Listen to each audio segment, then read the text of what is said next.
What's next? This is a question we're all having to ask and answer more frequently.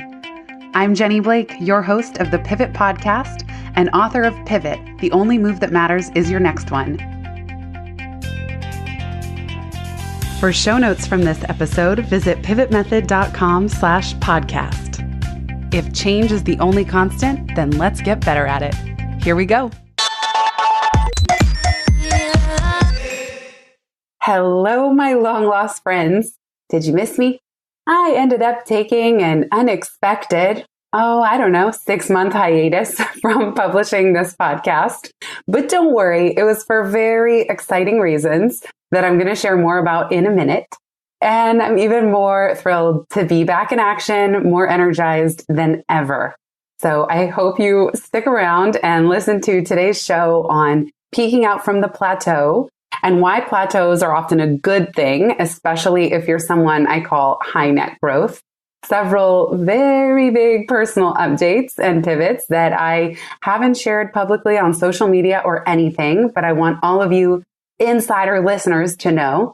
And also what's coming down the pike in business for all of you who are here listening and want other ways to get in touch. Wow, there's so much to say. I'm even a little nervous recording this episode. It's just dusting the rust off of having taken a break. Before I get into talking about my own plateau of sorts, although I can't even really call it that because I've been energized in many different ways, I do want to say that I made the decision not to take sponsors for this show. I've thought long and hard about it. It's been over 4 years of podcasting off and on.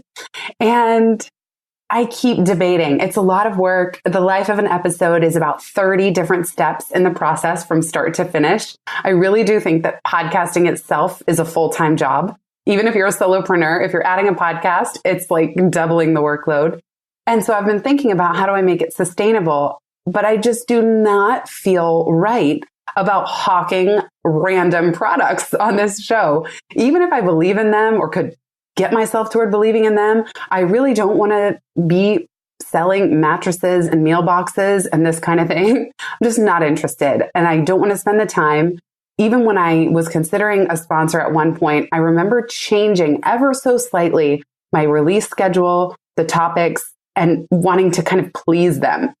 That's not what I'm about here. I want to only share with you the things that are from my heart, from my soul, that I really believe in. And I don't want to be paid to say anything that I don't want to say.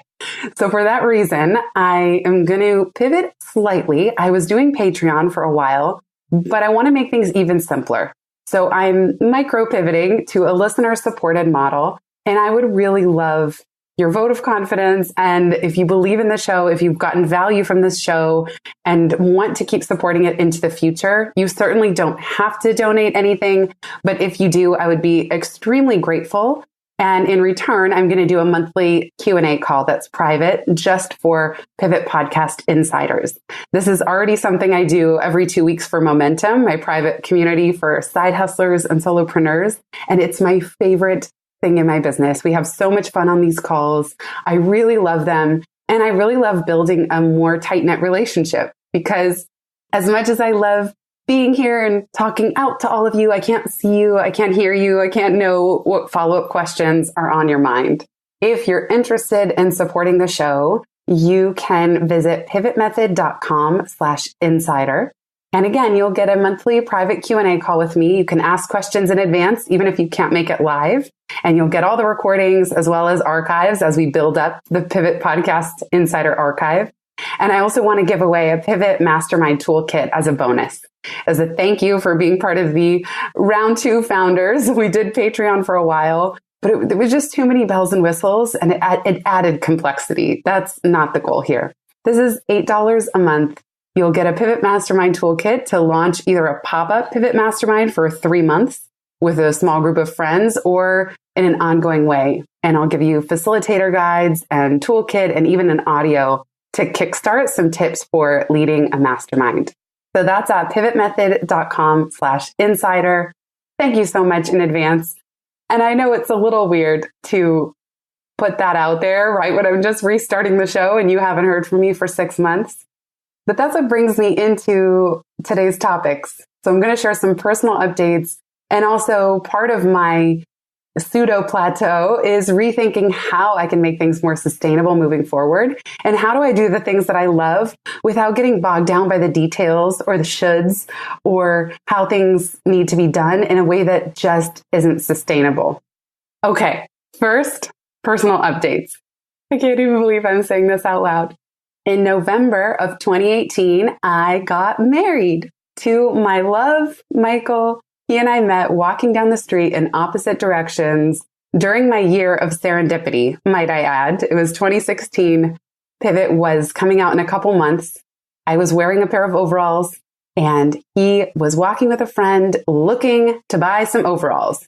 I think he just didn't realize he was looking for a girl in overalls. So he complimented me. We crossed.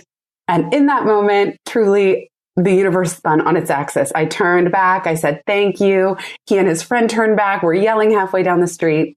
And the rest is history. So we got married, tiny little city hall ceremony. As I said, it's not even on social media. So if you go to my Facebook page, you won't see anything about it.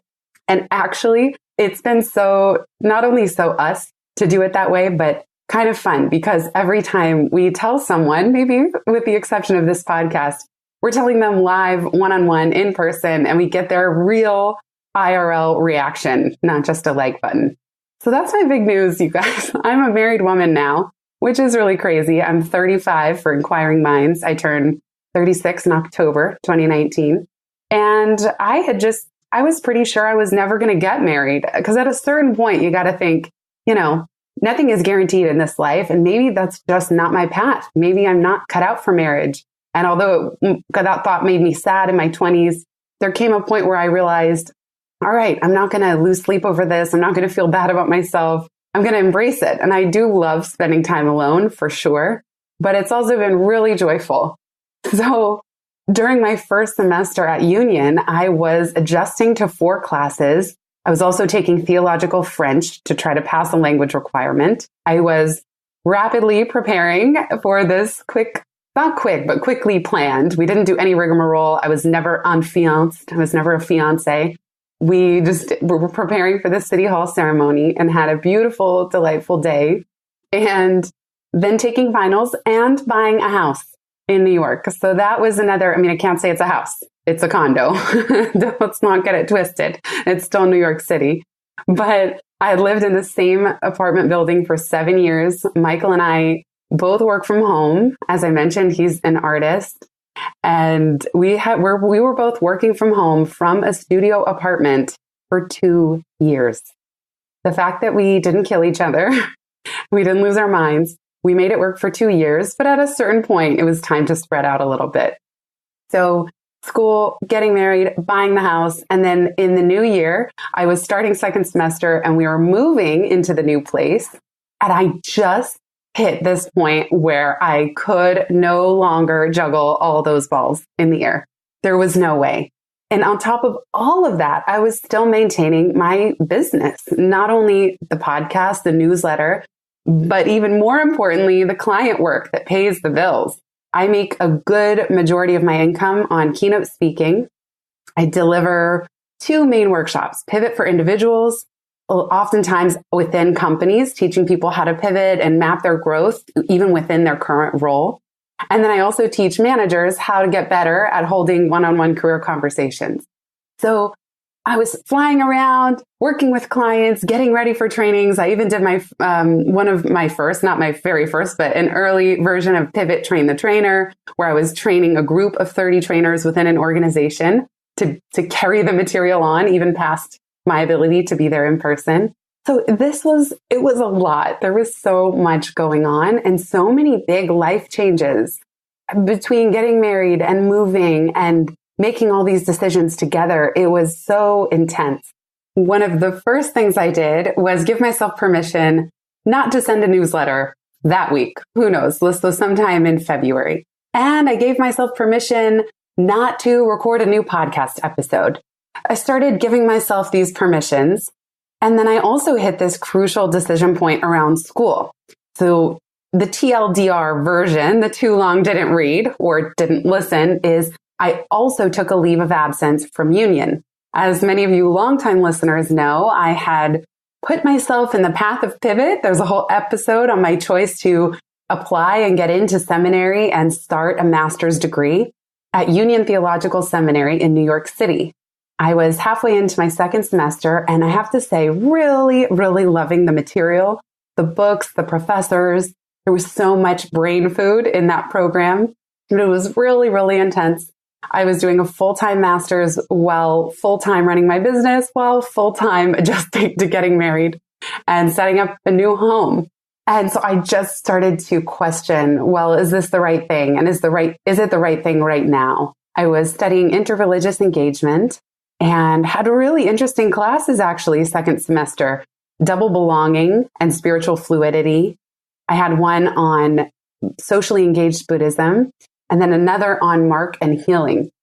As I started to question, part of what was happening was I would come home at the end of school days. I stacked my classes so that I could do meetings and coaching calls the other days of the week.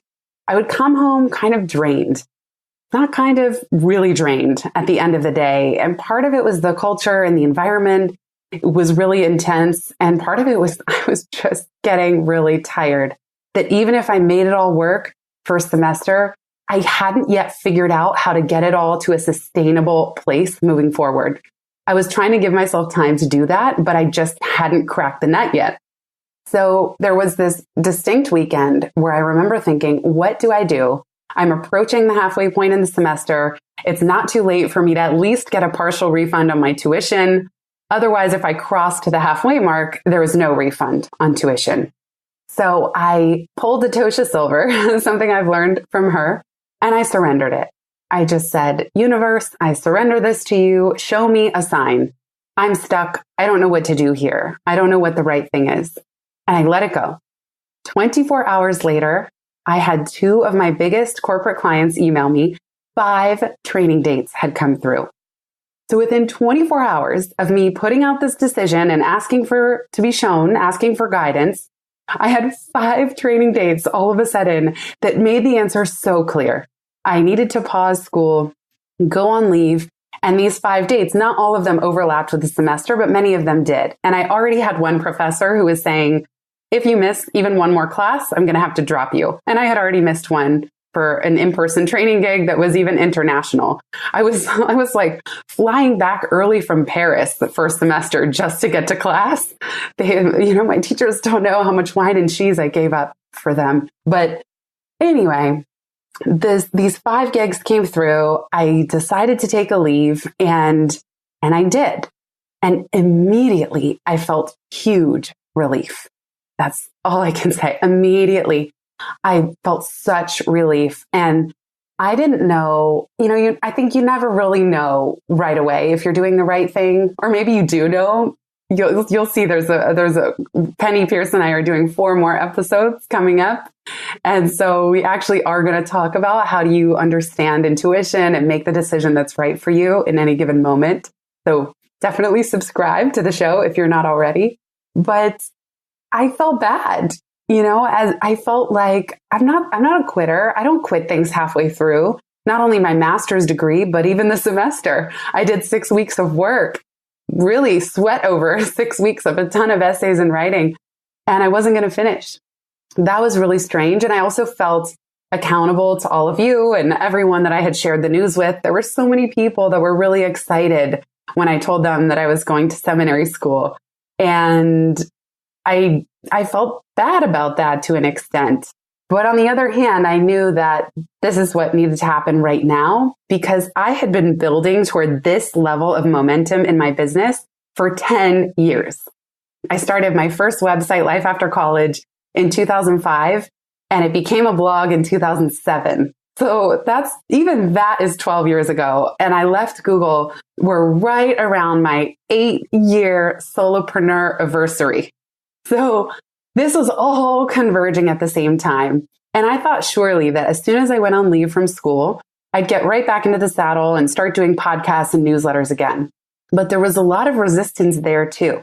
For some reason, at that moment in time, something about the podcast was feeling like a should, and it wasn't sparking joy. Now, before you misinterpret that, I love this show. I love all of you for being here listening. I love my guests, and I really love the podcast. It has been the most priceless gift these last 4 years. But there was something that needed to shift because, as I mentioned at the beginning, it just wasn't set up in the most streamlined, sustainable way.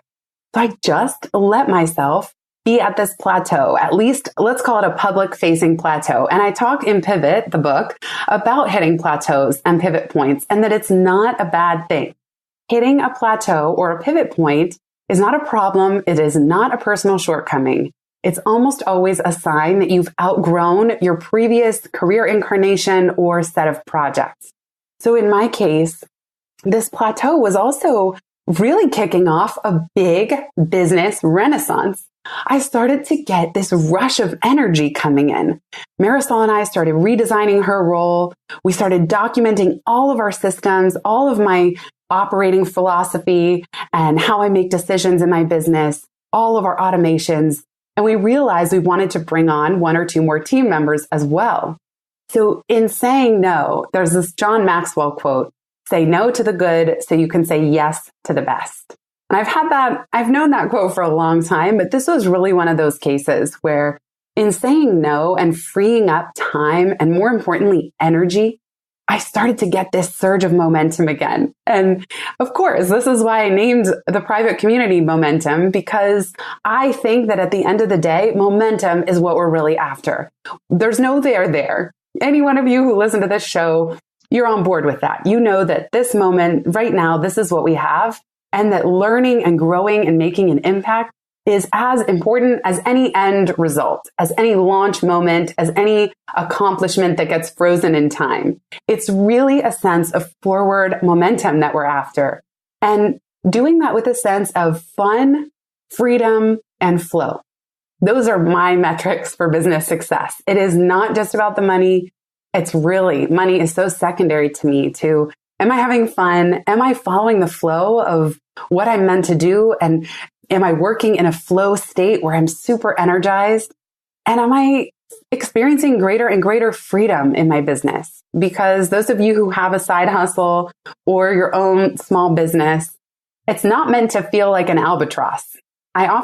When I'm coaching clients, I'm often telling them, don't think that you're just going to quit your job and start your own business and all of a sudden everything is sunshine and rainbows. If you don't address your boundaries and your values and how you define success and freedom, you are going to become that boss in your own business. Like, it's very, very easy to recreate the patterns of shoulds and stuckness that you experience working for someone else while working for yourself. There's no law that says just because you quit means you suddenly know how to be the best possible human being. Really, Penny and I are going to get into this on the next few episodes coming up. But I think there's so much wrong, actually, with the way that we work. Monday through Friday, 9 to 5, 9 to 6, 9 to 9. It's such a construct. It has nothing to do with our actual energy, our bodies, how we're most energized, when our energy peaks and drops during the day. It has nothing to do with it. Side note, I just read the book, It Doesn't Have to Be Crazy at Work by the founders of Basecamp, and it is so, so, so good. So I will put that in the show notes. You can get the show notes at pivotmethod.com/123. That's kind of cool. I like that this episode is 123. I'm back. Anyway, It Doesn't Have to Be Crazy at Work is so good.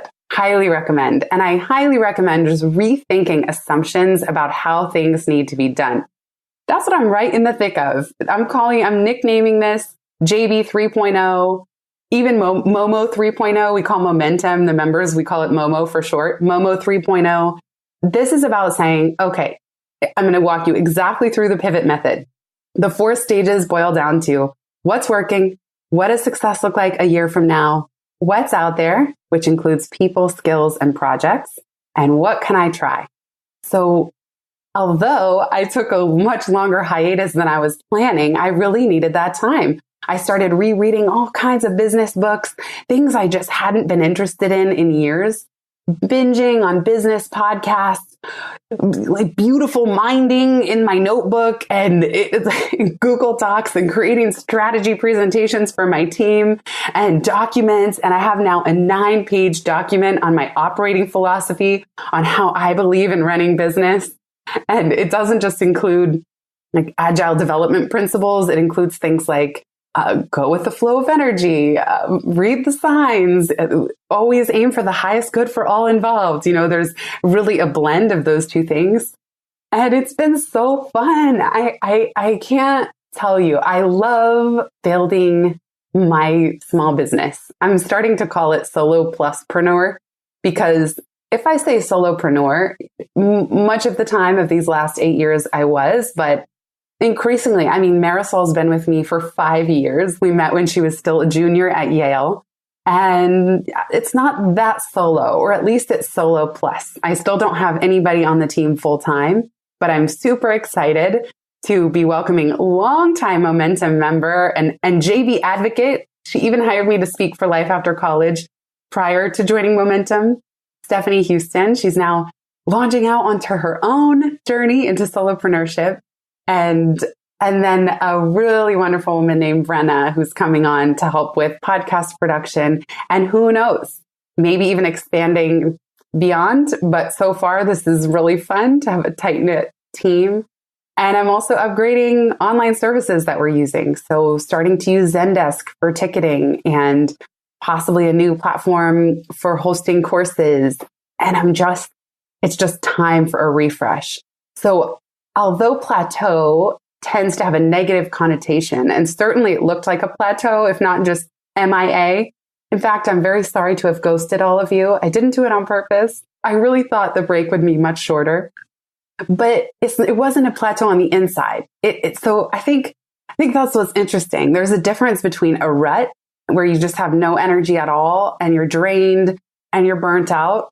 And then a plateau where you just kind of hit the wall on something or need to pivot. This is why I wrote Pivot, because I knew that for the rest of time, I could hang my hat on exploring change and how do we get better at navigating the change process. With that, I'm very excited to share what's coming up on the podcast. One of my goals is becoming more strategic about planning content, mapping it out, possibly even batching interviews to 1 or 2 weeks in each quarter, just so that I can move those episodes through their 30-step journey in a more consistent way. And of course, the end result as well is to get you more consistency. It's not ideal, although I'm giving myself permission and saying it's okay to take breaks when you need them, even without explanation or knowing when they're going to end. It's not ideal. Of course, I don't want to just ghost on you every time. It's really comes back to a mantra that I have. Stress is a systems problem. And in fact, now the more I work in social justice spaces, that can be meant in 2 ways. Stress is a systems problem, as in we're actually all part of systems, huge systems and invisible systems, invisible privilege. That's for another show. But on a personal level, on a small business level, stress is usually a systems problem. That so much of the time, if it's not a total misalignment and you generally like what you're doing, it's a sign that, okay, there's room to shift a little bit and say, what's energizing me? What's draining me? And of the drainers, which I got that language from my friend Josh Allen Dykstra, I just got certified in a new instrument called Strength Scope. That's really cool. We'll have to do another show on that. And there's a workshop on it in Momentum for any of you who want to join us there. But you can look at your drainers, and for any drainer, ask yourself, what do I need to do or most want to do? What can I drop? Nobody needs to do it. What can I delegate? And what can I automate? Marisol and I had some very fruitful discussions about designing her role, looking at what it's going to look like for the next year, now that she has 5 beautiful years that I'm so grateful for under her belt with working with me. And in designing her role, there was some stuff that we decided to move off. And always those conversations lead to insights and innovations for us around automating and getting even better and more tightly honed in our systems. Because my goal with anybody on my team is I don't want anyone doing work that drains them. Maybe there's an 80-20, maybe we're all doing hopefully 80% that gets you in the zone and that you love. And 20% to an extent might be work that drains you, but you just got to do it. Sometimes email meetings can be that way. But in general, I don't want to force anybody to do work they don't want to do. And if that's the case, we can together get creative about how do we automate this or move it off your plate altogether. And even if we can't answer that right away, solutions do tend to unfold over the weeks and months that follow. Okay, so what's coming up on the podcast? I keep going on tangents. See, that's what happens on these solo episodes. Because I don't like to script things out, by the way. I am not reading off of a tight script here. I'm mostly riffing. I have some topics that I wrote down, but I'm trying to get better about not being a perfectionist with these solo episodes. I have talked about that in the past, exactly about podcasting, but all it does is hold me back. My friend Petra Kolber, we did an episode on her book, Perfection Detox. She says at the end of the book, and it was so powerful, she said, "The world needs your imperfect voice, not your perfect silence." And that's how I'm showing up here today with my imperfect voice to just get something out there, say hello, and reconnect. All right, what's coming up? I mentioned my beloved friend-tor, mentor, and just one of my author heroes, Penny Pierce. We already have 7 episodes of the Penny and Jenny Show. You can listen to them at pivotmethod.com/PJ show. I'll put all of this in the show notes. We're doing another 4, a series of 4. So again, subscribe. We're talking about things like navigating liminal space. How do you trust your intuition and make good choices? We're talking about stepping into your power and even shifting common language around abundance and abundance mindset. And we're going to be talking about why is it that we don't step into our full selves? Like what prevents us from being even more fully ourselves? Definitely tune into that. And I also participated in a really fun inaugural pilot day that James Altucher and his business partners at Stand Up New York put on called Podcast Row. So they invited a group of entrepreneurs and a group of business podcasters to come together for one day at Stand Up New York on the Upper West Side. And I interviewed 6 people that day. So they had all the audio production and they had studios for every podcaster. There was this crazy and amazing grid of interview schedule. And it was so fun. I really loved it. I got to interview a whole handful of people for 30 minutes each, rapid fire. We didn't know too much about each other. But that was really great. And so you're going to see some of those episodes coming out. They're shorter and punchier, and I kind of liked it. There was part of me that felt nervous. How do you say hi to someone and interview them and close it all out all in 30 minutes? But it really worked. I might experiment with that a little bit moving forward. And then I'm excited to be connecting with some fellow authors who I don't know personally before knowing about these books. One of them is Ultra Learning by Scott Young, and the other one is Indistractable by Nir Eyal. He's the author of Hooked. So that's just a sneak peek of this episode, peeking out from the plateau. I also want to bring you more solo shows. And most of all, I would love to know what you're interested in. One of my reflections as I was paused on the podcast is, what makes this show unique? And what can I continue to build for you? I mean, part of it, I'm just following my curiosity and my intuition and the guests that I'm most excited to connect with, the books that I geek out on. But I'm always open to your feedback too. I've really, really simplified the listener survey. So if you're willing and you have a few moments, I'm genuinely curious. There are so many podcasts that exist now, certainly way more than 4 years ago when I was getting started, or 4.5. Please let me know. Pivotmethod.com/survey. What can I bring you? How can I serve? What would be most interesting or just gets you most excited when you see it coming down the pike in your podcast queue? You can also submit a question. So I'm going to try to batch some questions I've already received and do a listener Q&A episode from time to time. So at any time, if you have follow-up thoughts or questions on any episode that launches, go to pivotmethod.com/ask. So those 2 links, pivotmethod.com/survey and pivotmethod.com/ask are great ways to truly make your voice heard and give feedback and be part of creating the show, because I'm here with and for and side by side all of you. Finally, I did mention Momentum. That's my private community for side hustlers and solopreneurs. We're making major changes. It's only going to get better and better. You can sign up and or join the waitlist. It may be in waitlist mode by the time you get there, which means we're really close to another exciting relaunch. And always, I give people who are on the waitlist the best possible deal because I'm grateful. Anybody showing interest, even early on, it means something to me and it motivates and it encourages me, and hopefully for you too. So go to pivotmethod.com/momentum. And if you want to be a beautiful benefactor of the show and help support this podcast and help support all the nuts and bolts that go into production and keeping it alive, I would be so grateful. You can visit pivotmethod.com/insider, and every bit counts. I'm really so thankful. And you'll get a monthly Q&A call with me, as well as the Pivot Mastermind Toolkit. So that's a ton of links for today, but I just wanted to welcome everybody, reorient everybody, and let you know what to expect coming up. I don't think I have to even say, if you're not subscribed, that's a good idea, just so you don't miss a future show.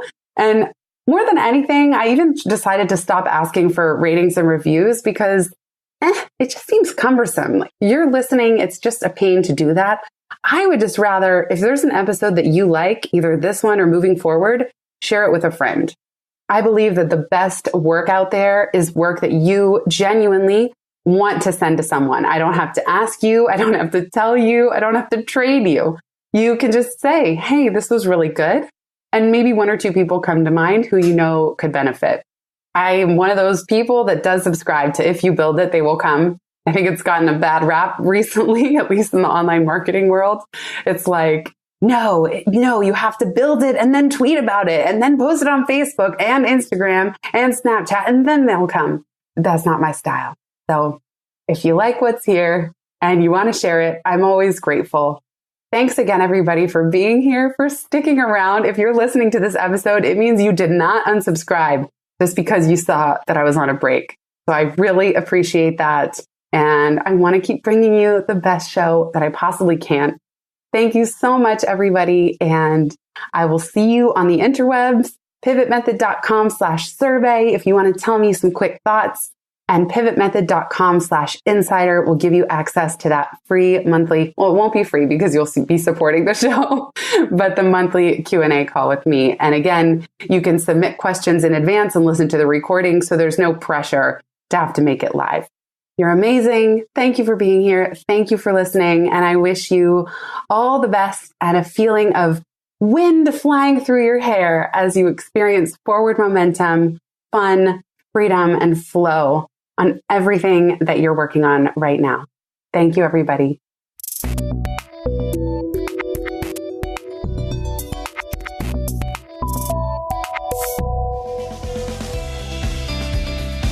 Thanks so much for listening to this episode of the Pivot Podcast.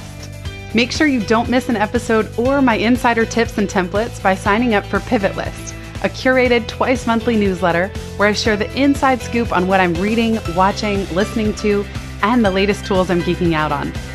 Sign up at pivotmethod.com/pivotlist. Get show notes from this episode at pivotmethod.com/podcast and connect with me on Twitter at Jenny_Blake. Remember, build first, then your courage will follow. Hasn't it always?